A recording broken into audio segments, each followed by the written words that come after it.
Hello, bachcho. Let's see the question. The question says in the circuit shown figure, the cell is ideal with EMF 2 volt. The resistance of the coil of the galvanometer G is 1 ohm.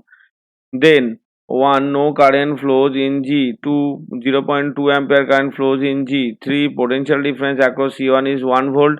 4 potential difference across C2 is 1.2 volt. तो इस circuit को अगर हम देखेंगे यहाँ पे two capacitor are connected. Now as we know the DC can't pass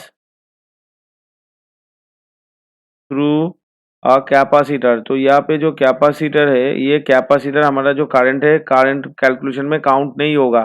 तो इसका अगर हम आर इक्विवेलेंट यहाँ से कैलकुलेशन करेंगे तो कितना निकल के आएगा. अब इस पॉइंट यहाँ पे जो जंक्शन पॉइंट है उसको पहले हम डिनोट कर देते हैं. ये सपोज ये हो गया, ये बी हो गया, ये हो गया हमारा सी और ये पॉइंट हो गया डी. तो यहाँ पे जो आर इक्विवेलेंट आएगा ये आ जाएगा हमारा R A B, R B D and R D C का कॉम्बिनेशन. यानी यहाँ से लिखेंगे हम आर ए बी, ये तीनों ही हमारा सीरीज में, आर बी डी जो कि गैल्वेनोमीटर का रेजिस्टेंस है और आर टी सी ये तीनों का. तो आर इक्विवेलेंट कितना आएगा, आर ए बी का वैल्यू है 4, आर बी डी का वैल्यू यानी गैल्वेनोमीटर का जो रेजिस्टेंस है उसका वैल्यू है 1 और आर डी सी का वैल्यू कितना है, इसका वैल्यू है 5. तो टोटल आ गया हमारा 10 ओम टोटल आर इक्विवेलेंट.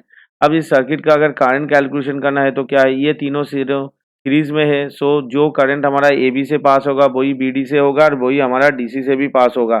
तो यहाँ पे जो करंट निकल के आएगा वो कितना आएगा, तो यहाँ पे जो करंट आएगा वो आएगा वोल्टेज. वोल्टेज कितना आया 2 बाय आएगा हमारा रेजिस्टेंस. रेजिस्टेंस कितना है 10. तो आई का वैल्यू कितना आएगा 0.2 एम्पियर. तो गैल्वेनोमीटर थ्रू जो करंट जाएगा उसका वैल्यू आएगा 0.2 एम्पियर. तो यहाँ से अगर हम देखेंगे तो ऑप्शन 2 जो है हमारा यहाँ से करेक्ट निकल के आ गया. अभी हम जो ऑप्शंस बाकी के ऑप्शंस है उसको देखेंगे.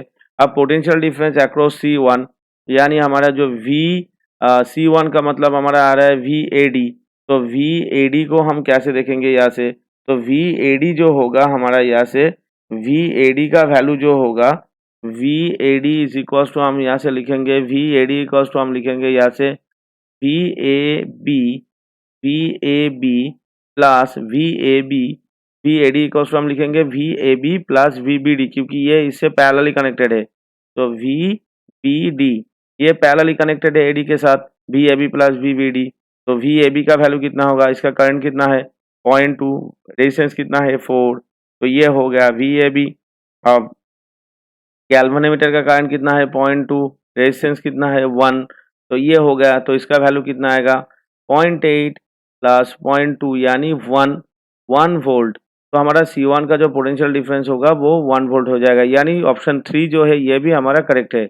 अभी हम C2 में देखेंगे. सिमिलरली अगर हम C2 का देखेंगे तो C2 में क्या होगा, C2 में आ जाएगा हमारा VPC जो कि हमारा VBD प्लस आ जाएगा हमारा DC से. तो इसको हम कैलकुलेट करेंगे. VBD कितना होगा, इसका वोल्टेज कितना है, अब VBD का हमारा करंट कितना है, करंट हमारा है 0.2, रेजिस्टेंस कितना है 1.